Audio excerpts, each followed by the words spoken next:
Good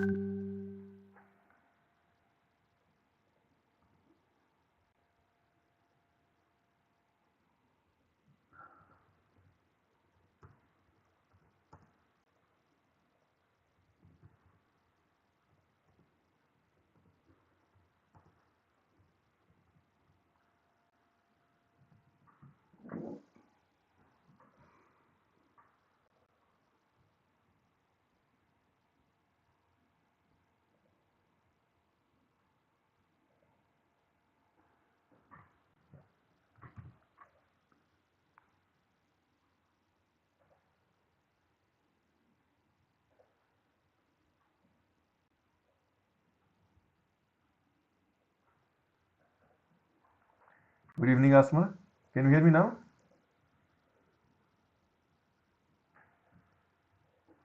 I hope you are able to hear me. Good evening, Vanshika. Can you hear me? Am I audible?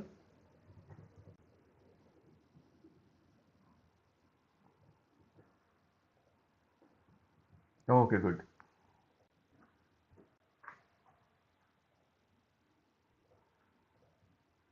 Okay. So, okay, good, Vanshika. Okay, so I'm Rahul Saha, and in the last class we had talked about how the protamines are very, very, you can say, essential. Okay, in case of the translation process, and their translation occurs or starts to happen or commences just after the sperm reaches the spermatid stage. Okay, when it completes the second meiotic division, secondary spermatocytes they become spermatids, polyspermatids haploid, and then they go for overcondensation, supercondensation of their chromatin, and they are the cysteine rich and arginine rich proteins which replace the lysine rich and arginine rich stones. And then we had also talked about the way the acrosomal vesicles are produced, the entire anatomy of the sperms as well. So in today's class we'll be talking about how polyspermy is prevented and also about the male reproductive tract in great detail, because we know that multiple sperm entry is not an option in case of, you can say, fertilization. Only one sperm shall enter, okay, the ovum. So how is that maintained, how is that dynamic maintained? Okay, so that is our main role of, you can say, discussion today. So before that I'll talk about in brief the abnormal sperm production, because as much as 10%, okay, of the sperms are abnormal. Morphologically, they are abnormal.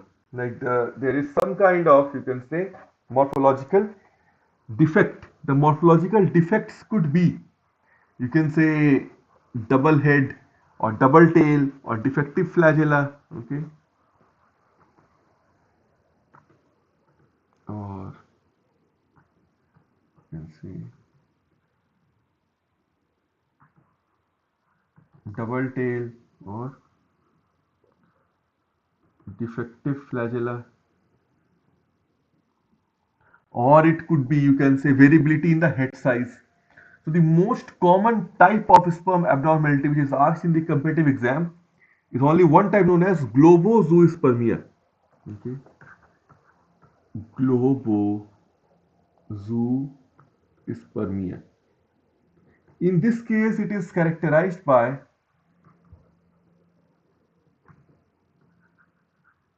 you can say, a rounded head. Okay, the sperm possesses a rounded head due to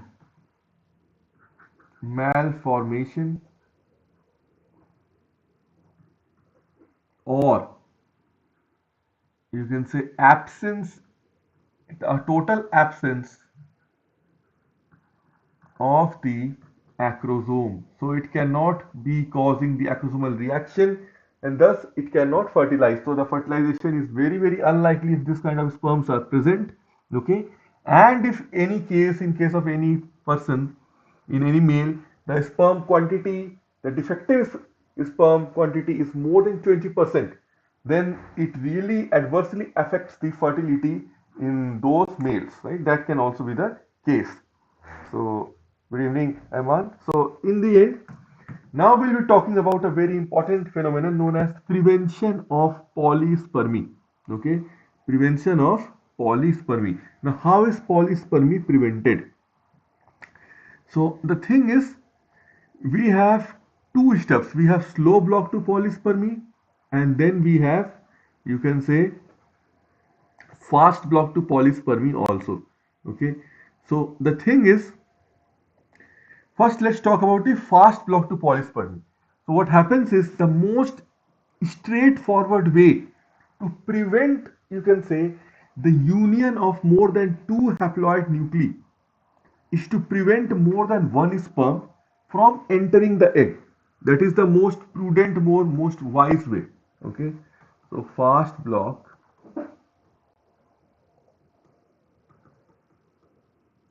to polyspermy. Now, how will you produce the, or how will you cause the fast block?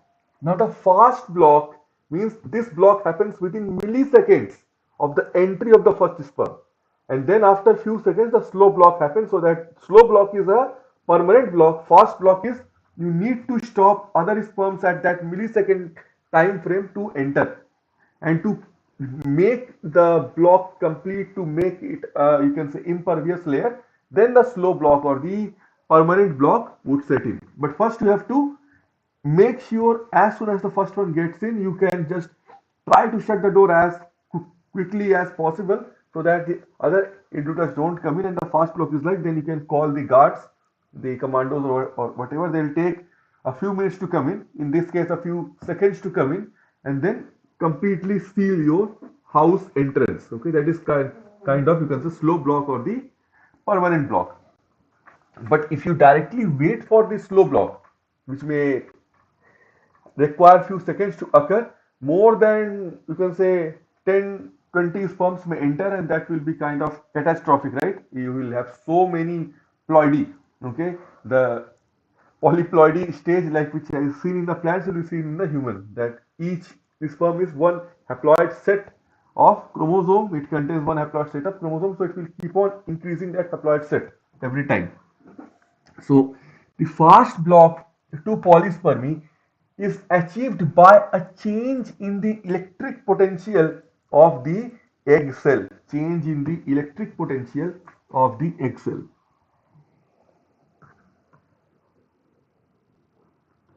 Change in the electric potential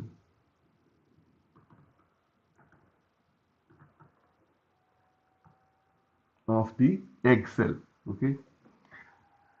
So what happens is, this occurs just after the entry of a sperm. Once one sperm has fused with the egg, the soluble material from that sperm, okay, it could be NADP, okay, or NAADP, okay, nicotinamide adenine dinucleotide phosphate, NADP, acts to change the cell membrane, okay, and what happens is, the sodium channels, okay, it prevents the entry of sodium ions into the egg because they get closed, and the egg cell membrane maintains an electrical voltage gap, you can say, between the interior of the egg and its environment. Okay, so you might have studied in class 11th the resting membrane potential. So the resting membrane potential of an ovum is minus 70 millivolt. That is the resting membrane potential. So this concept comes in your cardiac myocytes, in your neurons, and in your muscles. Okay, all three are the excitable cells. So they have a specific resting membrane potential. The cardiac myocytes, they have a resting membrane potential of minus 85 to, you can say, 90. Muscle cells also minus 85 millivolt, and neurons, they have a resting membrane potential of minus 70 millivolt. Okay, so the resting membrane potential is generally about, you can say, minus 70 millivolt because the inside of the cell is negatively charged with respect to the exterior of the cell. Now, Within 1 to 3 seconds after the binding of the first sperm, okay, what happens is the membrane potential shifts to a positive level. You can say with respect to the interior, like it can go from minus 70 to plus 20. What happens is the Na plus channels, okay, they open up, okay, and then the voltage gated Na plus channels, they open up, and then a small influx of Na plus into the egg cell, okay, through the voltage gated sodium channels occurs, and then when the Na channels they close, because the Na channels would get inactivated at, we can say, plus 20 millivolt. So this shift causes a specific change in the, you can say, oocyte cell membrane, okay, so that no more sperm can fuse to the egg, okay. So what happens is, in the beginning, suppose this is the oocyte, okay, conceptually this is the oocyte, its resting membrane potential is minus 70 millivolt. Now if you have forgotten the concept of resting membrane potential, okay, I'll explain that to you also again. Resting membrane potential. It may be possible that you might not have read it only in class 11th. Okay, if the teacher didn't teach you in detail, you may have missed it completely. Okay, so the thing is, the resting membrane potential, in a way, it is the meaning or the extension of equilibrium. Means at resting membrane potential, no ions will flow. No ions will flow. That is the meaning of resting membrane potential. No ions will flow from outside to inside. No ions will flow from inside to outside. That is the meaning of resting membrane potential. Not a single ion will flow. Now, once that happens, that means the cell is not conducting any electricity. Okay. Now, how is it maintained? Okay, resting membrane potential. The meaning of it is, why is it minus 70? Because the inside of the cell contains net negative ions compared to the outside of the cell. Okay, there are positive ions also present, but the inside contains more negative compared to the positive ions. Thereby, the inside of the cell has a voltage of minus 70 millivolt. In the cell, we measure everything in millivolt, not in volt, because that would cause the short circuitry in the cell if it is present in voltage, okay, or in volt simply. So 10 to the power minus 3 volt is 1 millivolt. The outside of the cell is positive because negative ions are present in the extracellular, you can say, side, but more positive ions are present. So why does this happen is, the sodium ions are more outside compared to the concentration of sodium ions inside. Potassium ions are less inside compared to its concentration of potassium ions. You can say inside is more, outside is less. Moreover, we have chlorine ions and macromolecules of proteins. We have proteins also which are negatively charged. Okay, and one more effect I'll tell you how is the inside of the cell maintained at minus 70 millivolt is, you have something known as sodium potassium ATPase pump. Now we can see here that Na plus is more outside the cell, Na plus is less inside the cell. Okay, now K plus is more inside the cell, K plus is less outside the cell. But what this pump does is, it throws 3 Na plus outside and takes in 2 K plus inside.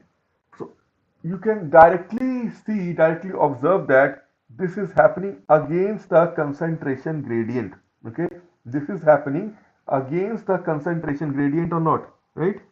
Because the concentration of, you can say, sodium is more outside the cell, so it is supposed to come in, but this pump is throwing it outside. 3 Na plus is being thrown outside against the concentration gradient. Okay, So against this concentration gradient, it is being thrown outside, and 2K plus. K plus is supposed to go out because more is in, less is out, but 2K pluses are coming into the cell. Influx of K plus is happening against the concentration gradient. Now you will be asking, how is it possible? The possibility is it is an ATPase. AS means breaker or dissociator. So it will break one ATP molecule, hydrolyze one ATP molecule into ADP and PI.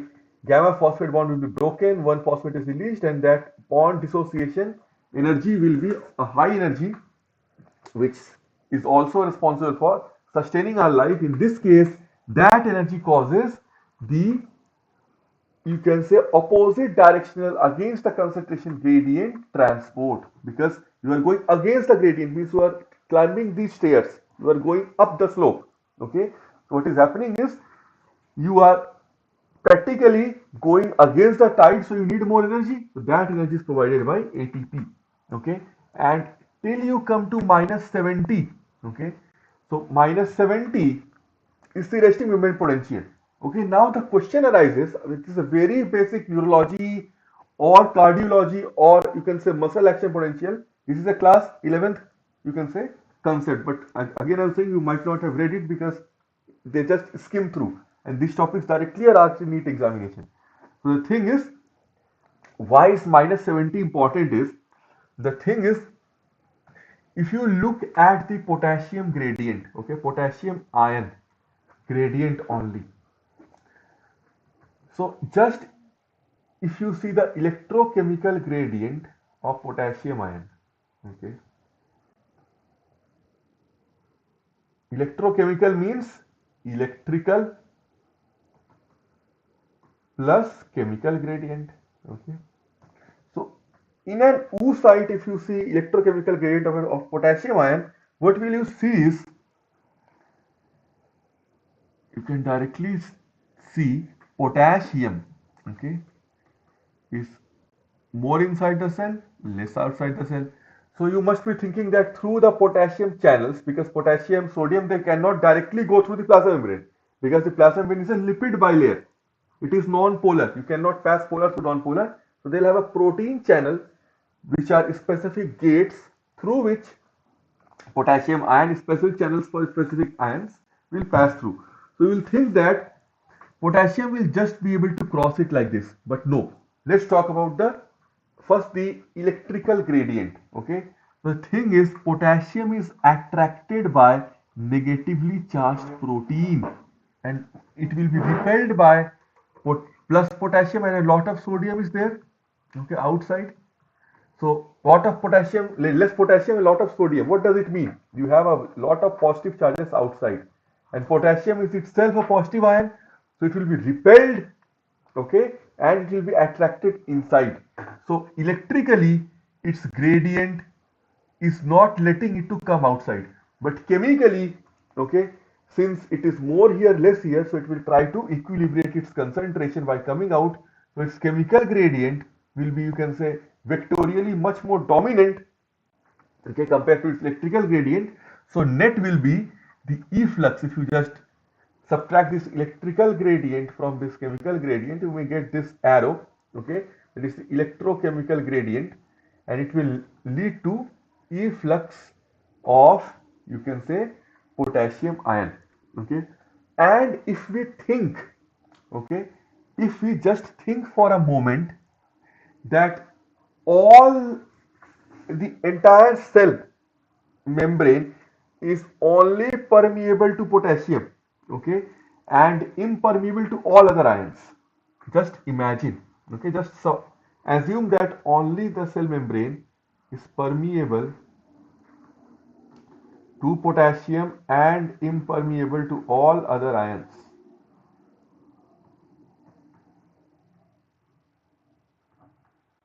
Now what will happen is, potassium will keep coming out, keep coming out, keep coming out, and once the voltage inside becomes minus 90, okay, just understand this very very carefully. This is class 11, class 12, both concept combined. So the thing is, once this minus 90 millivolt is reached, means so many potassium have already effluxed from inside of the cell to the outside. So what will happen is you are accumulating K plus here or not? You are accumulating K plus, Na plus is already there. So there is so many positive charges right now. Okay.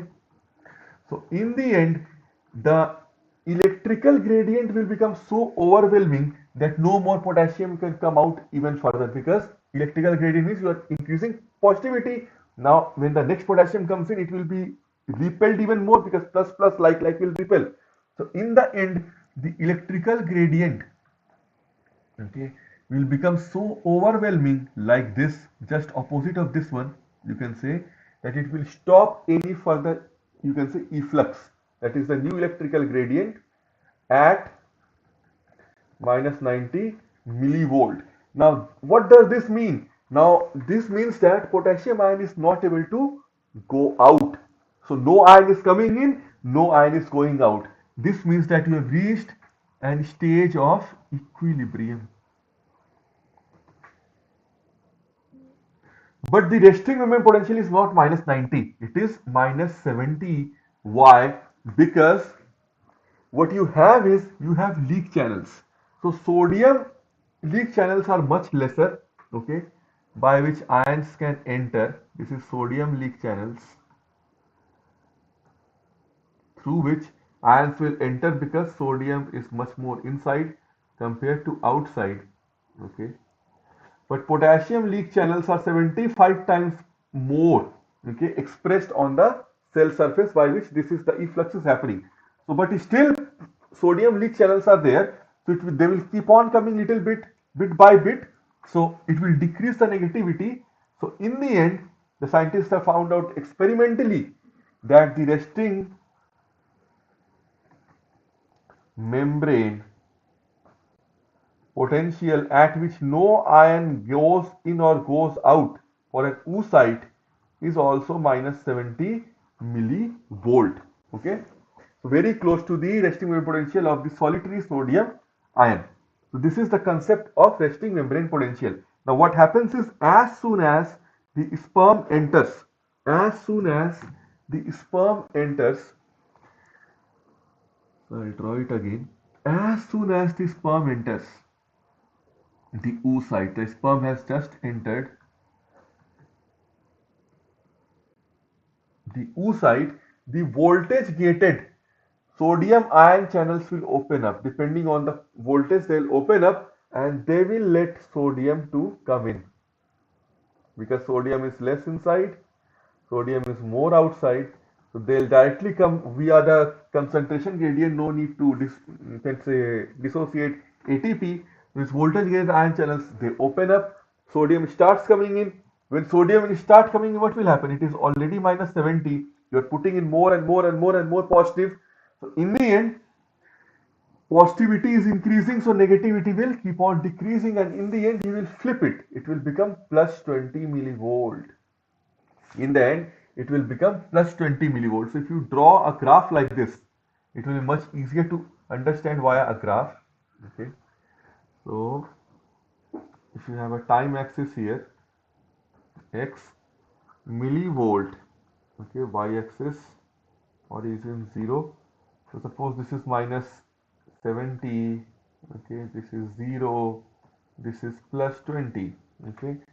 So this is what is happening, right? So this is known as depolarization, because you are making the inside of the cell chargeless. So at 0, you have completely depolarized, no charge. But the sodium ions, they keep on, they remain themselves open, so that more and more and more sodium comes in, so that the inside of the cell has a net charge, okay, or has a net voltage, I should be saying, of, you can say, plus 20 or 20 millivolt. So this is the state. At plus 20 millivolts, since they are voltage gated channels, they will be automatically inactivated. Okay, at 20 millivolt, this is the voltage sensing channels. That's why they are known as voltage gated channels. They sense the specific voltage, and by sensing the voltage, they'll open or close themselves. They'll open themselves up for the ion transport, or they'll shut themselves off. So at plus 20, when they have reached the plus 20 millivolt stage. Now the voltage gated sodium ion channels, okay, will completely shut down. Shut down meaning it will be inactivated, you can say. Okay. Its inactivation loop will shut it down. Okay, it is like this. This is the voltage gated channel. This is the inactivation loop that will close like this. Okay. Now no sodium can come in. Earlier it was open. The inactivation loop was open, so sodium was going through. It will close it, shut it down, and then the membrane potential has become positive from negative. This membrane potential does not let sperm come in. This is a very, very fast block to polyspermy. Okay, this membrane potential, you can say, it will not let any sperm come in for few milliseconds. This is known as your fast block to polyspermy. Very, very important. If in NEET examination it comes, just stick on the fact that sodium voltage gate channels open up and reaches plus 20 millivolt. That is the correct answer. Fast block of polyspermy is completely achieved. Okay. So this is known as fast block to polyspermy. Now, the fast block of polyspermy, as I said, it is not permanent. The permanent block to polyspermy is the slow block. Okay. So what happens is the fast block to polyspermy is quite transient. Okay. So the membrane potential only stays positive for, you can say, few seconds or maximally a minute. But what will happen after 1 minute? Okay. Again, it will try to return to its own voltage, that is minus 17 resting membrane potential.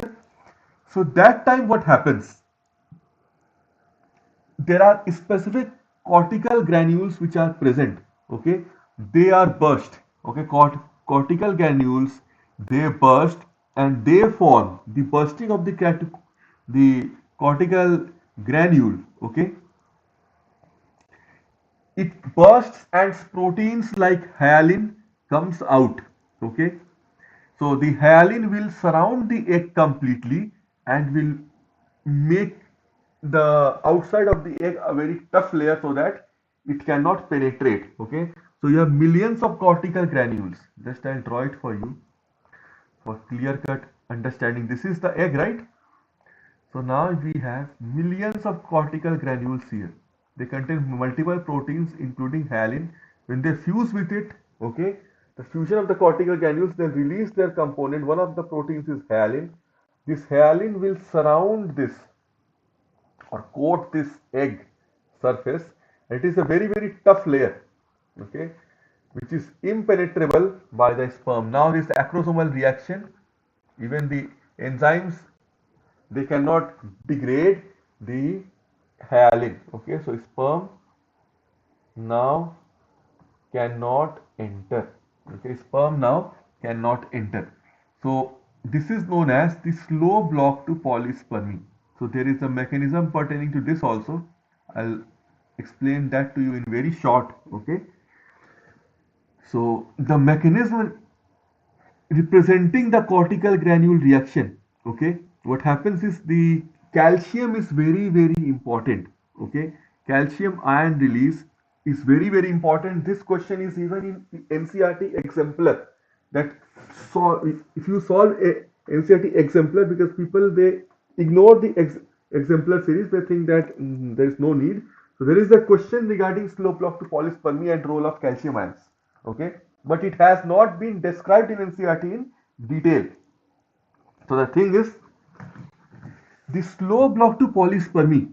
Okay, what happens is when calcium is released, released from where? Calcium is released from the reserve of calcium, which is known as the endoplasmic reticulum. You might have heard of the sliding filament theory in class 11th, where calcium is released from the sarcoplasmic reticulum of the myocytes or the muscle fiber. Yes, that is the calcium reserve, the calcium storehouse. Same way, endoplasmic reticulum stores lesser amount of calcium compared to the sarcoplasmic reticulum in the muscles, but they do store a lot of calcium ions still. Okay, so that is what happens. Okay, so calcium is released from the endoplasmic reticulum, and this thing happens, okay, when sperm binding occurs, okay, that sperm binding leads to activation of a specific kinase molecule. Okay, kinases, they phosphorylate their substrates. Okay, so the sperm binding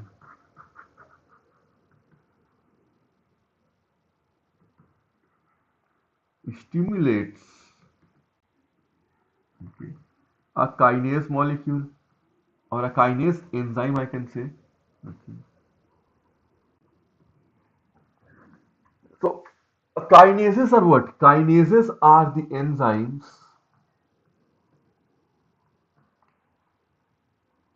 which belong to the transferase class, because you have six classes of enzymes, they belong to the transferase class.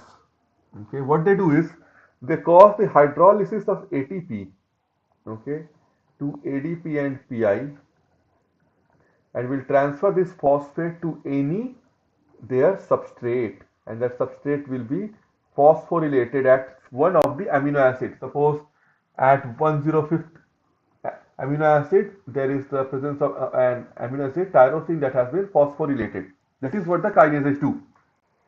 So it will activate the kinase, and the kinase will then activate, okay, a specific lipid degrading enzyme which is present on the plasma membrane.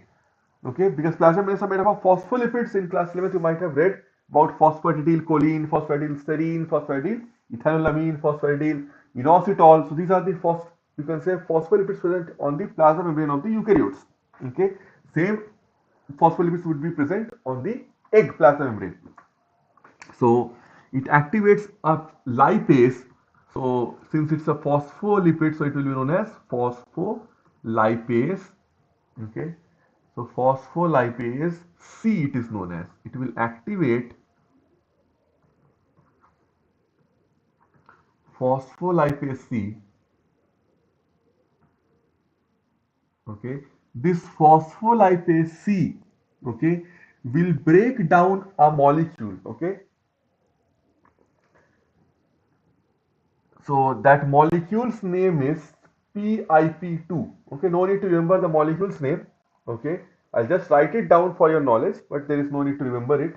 It is known as phosphatidyl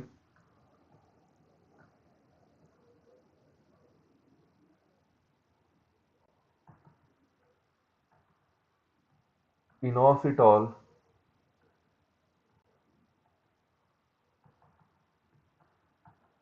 4,5 bisphosphate. Means one phosphate at the fourth position, one phosphate at the fifth carbon and fourth carbon. Two phosphates at two different carbons, so it is a bisphosphate. This molecule is broken down into IP3 and tag. Okay. No need to remember the name of the molecule. I'm just writing it down so that information is complete. This is known as inositol 145. Three different carbons. So trisphosphate. This is known as diacyl glycerol.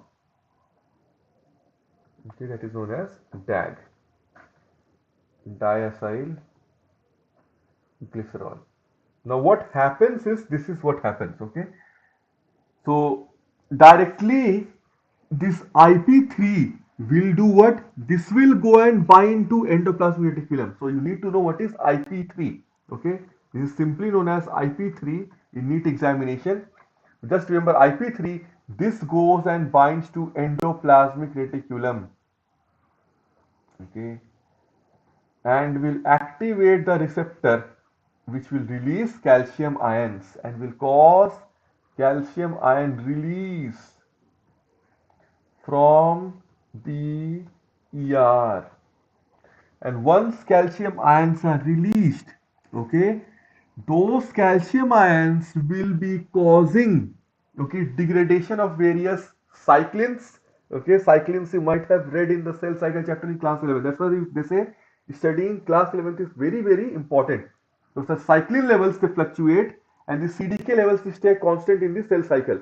That is how you progress from G1 to S to G2, then G2 to M. Okay, so they will degrade, the calcium ions will degrade specific cyclins, okay, and will that are not letting the mitosis happen, and then the mitosis will start happening, okay, in the, you can say, the zygote, because it needs to divide, okay, there will be cleavage divisions, it needs to divide.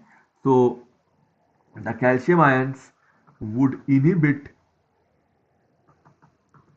various cyclins, and also you can say map kinase. So map kinase is not in your course, so no need to remember map kinase, okay, let's put it in the bracket. What it would do is, it would, you can say, stimulate cell division, that's all, okay. What kind of cell division? Mitosis, which will happen in the zygote now, okay. That is a trigger for cell division also, along with polyspermy, sorry, block to slow block to polyspermy. Point number one. Point number two is, okay, it will cause the cortical granule to fuse with the plasma membrane and also then to be exocytosed. So cortical granule exocytosis, which will then burst outside the plasma membrane and release hyaline. Okay, so cortical granule exocytosis is the most important question in the NCERT exemplar. Okay, cortical granule exocytosis, that will lead to hyaline release. Okay, slow block to, and that will do two things: slow block to polyspermy. How? By releasing or formation of hyaline layer, by forming hyaline layer. Okay, that is what it will do, and this is the answer to that specific question in the NCERT only. Okay, that why is cortical granule, why is calcium ion needed in the perpetuation of slow block to polyspermy? Is calcium ions, the IP3 will bind to ER, ER will release calcium ions, and calcium ions will cause exocytosis of the cortical granules, which will then cause the release of hyaline from the, you can say, cortical granules, and that will lead to the coating of the egg plasma membrane with hyaline, and that will lead to slow block to polyspermy, because now after that hyaline coating, the plasma membrane is impermeable, becomes impervious to the acrosomal reaction of the sperm. Okay, so this is what happens. And DAG, what it does is, I'll tell you about that also. So the next molecule, diacyl glycerol, okay, it activates another protein kinase, okay, that is known as, another protein kinase is activated, maybe protein kinase C and all. So simply a kinase which will then activate Na plus H plus exchange, okay, Na plus H plus antiporter. This will activate Na plus H plus antiporter, meaning that the cell, this is an antiporter, will take Na plus in, because Na plus is always more outside, less inside, and by using this concentration gradient, it will throw H plus against this concentration gradient. Okay, that is an antiport. So H plus will be thrown out. When H plus is thrown out, what do you expect? We know that the pH, the equation of pH is this one. So more H plus is thrown out means acidity will be outside and inside will be alkalinity. So this will become more alkaline easily. Now the pH will rise, the pH will become, you can say, 5 or 6, okay, like that. It will not be, or even it can become 7 or 8, okay, later on. So this will lead to increase in intracellular pH. And why is it important, intracellular pH increase? Because intracellular pH increase, okay, intracellular pH increase caused by DAG. This thing everybody skips, okay, but I focus on the concept, so I'll tell you. Intracellular pH increase because after that you will be having your cleavage division. So what is needed for cleavage? You need a lot of protein and DNA replication, right? So intracellular pH increase will stimulate protein synthesis. So most people are unaware of this fact. It stimulates DNA replication. We already know that the zygote is the most metabolically demanding cell. It's a pluripotent stem cell from which the entire organism will be formed. So much it has got going in it, okay, that it will keep on dividing, keep on, you can say, replicating, go through the quick, you can say, cleavage divisions of 8 to 16 nuclei.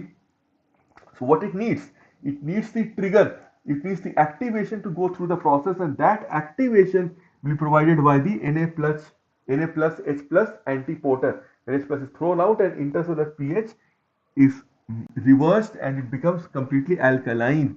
Okay, so that is what is the main theory behind this entire slow block to polyspermy. Not only does IP3 cause polyspermy, but the next product DAG, which is also produced from degradation of PIP2, it will activate the replication process and also it will activate the protein synthesis process so that the the zygote can undergo quick replication. Okay, so that is what happens in case of slow block to polyspermy.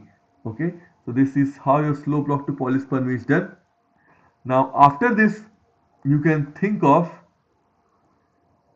you can say, internal fertilization in mammals. Okay, getting the gametes into the oviduct. How does the gamete get into the oviduct? First of all, so there are two things which are mainly essential. One is known as translocation, another thing is known as capacitation. Okay, you can put the heading getting the gametes into the oviduct. How does it get into the fallopian tube? Okay, getting gametes into the oviduct.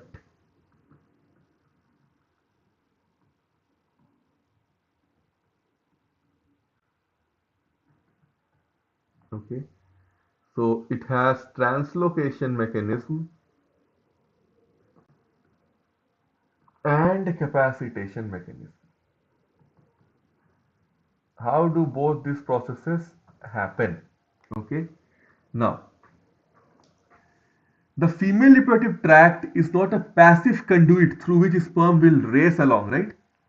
It is a highly specialized organ which is made up of highly specialized set of tissues that actively regulate, you can say, the transport and maturity of both the gametes. So both the male and female gametes, they use a combination of small scale, you can say, biochemical interaction and also large scale physical propulsion to get to the ampulla region where the fertilization will take place. Ampulla region of the fallopian tube or oviduct, that everyone knows, 1 mark question. Next is when we talk about translocation. Translocation means the meeting of sperm and egg must be facilitated by the female reproductive tract only. Okay. Now, a mammalian oocyte just released from the ovary, okay, is surrounded by a matrix containing the cumulus cavernosa cells. Okay. If you remember, I told you cumulus cavernosa cells are the cells of the ovarian follicle. Okay. To which the developing oocyte was attached, and the most internal layer of the cumulus cavernosa cells, that is a neat question because 2 to 3 layers will be there. So the most internal layer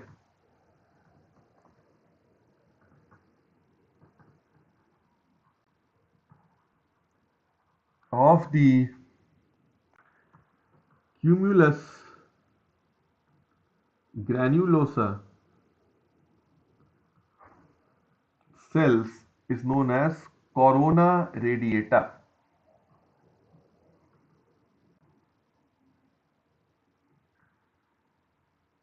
corona radiator. Okay. Now, next thing is, if this, you can say, matrix is experimentally removed, okay, the fimbriae of the oviduct will never pick up the oocyte. Okay, it never picks up the oocyte. So the fimbriae of the oviduct picks up the oocyte cumulus complex. That is why this layer of cumulus ganosa cells corona radiata is extremely important. Okay, otherwise it can never enter the oviduct. Always remember. So the fimbriae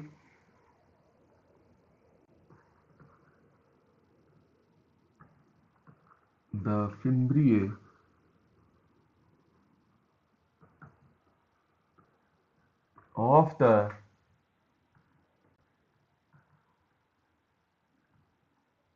you can say, oviduct or fallopian tube binds only to the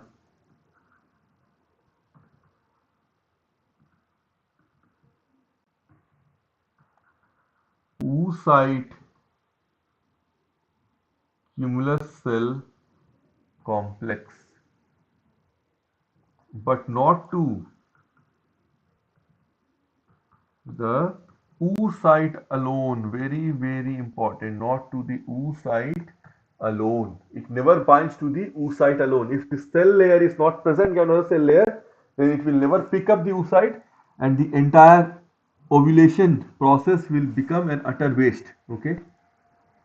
Now the thing is, once it is picked up, a combination of ciliary beating and muscle contractions, they transport the oocyte cumulus cell complex to the appropriate position, okay, for its fertilization in the oviduct. Okay. But the thing is, the sperm must travel a much longer path. Okay. So in humans, about 300 million sperm are ejaculated or are ejaculated into the vagina after the coitus. You can say 300 million sperms reach the vagina. Okay.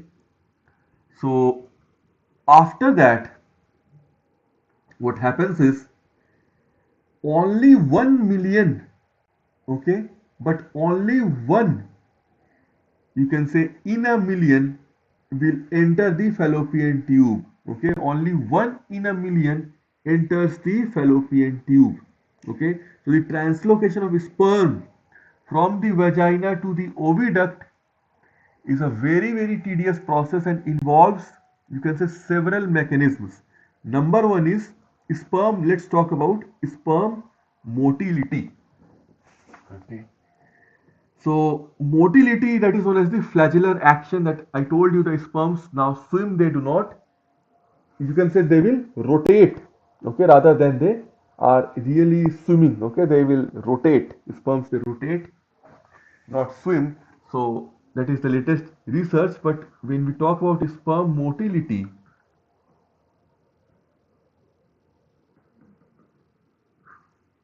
okay,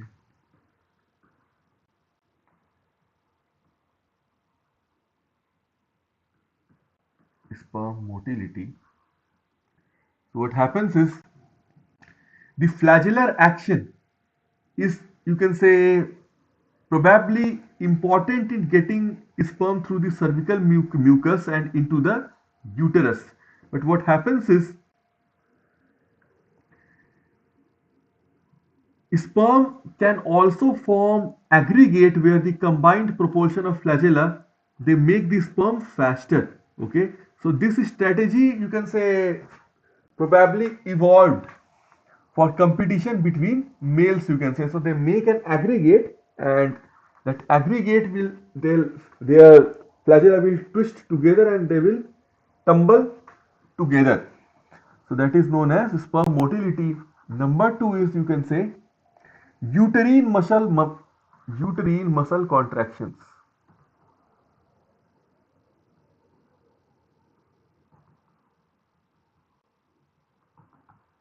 uterine muscle contractions.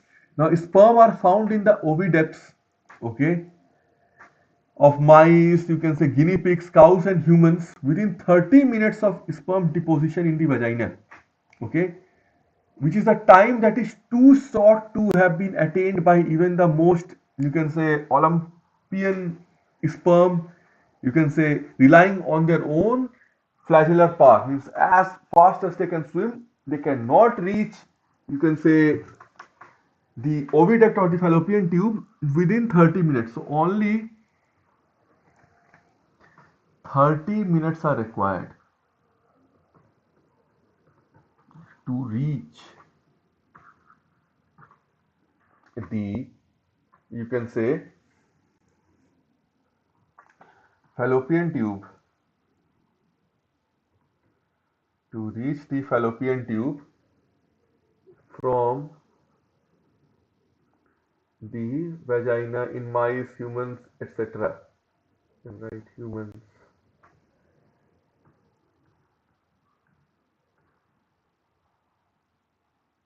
then mice, okay, etc. So what happens is, so this, you can say, milestone cannot be attained by only the flagellar motion, okay, the microtubule alpha beta tubulin, you can say, motion. So what happens is this is extremely accentuated, okay, by the muscular activity of the uterus also, okay. So this is aided by the contractions contractions of the uterine muscles. Otherwise, this process would take, you can say, hours, not 30 minutes whatsoever. Okay, it will not take 30 minutes to, you can say, go through. So it will never be like that. So it will never take 30 minutes to occur. Okay, so this will be only possible if and only if uterine muscle contractions are occurring. Otherwise, it will never be possible. So in the next class, we'll be talking about the sperm rheotaxis, okay, and also the capacitation of the sperm, okay. It is very, very essential, the capacitation of the sperm. How does sperm acquire capacitation? What all happens? The lipid raft would change, okay, the protein composition would change, okay, also, you can say, the level of cholesterols, okay, the level of cholesterols, they change also, that comes under the lipid raft change only, okay. So if you had any kind of doubts or queries, you can simply ask your doubts on my personal number to get my prompt reply. And I hope you are able to comprehend this lecture. Okay, then thanks a lot. Let's meet you in the next class.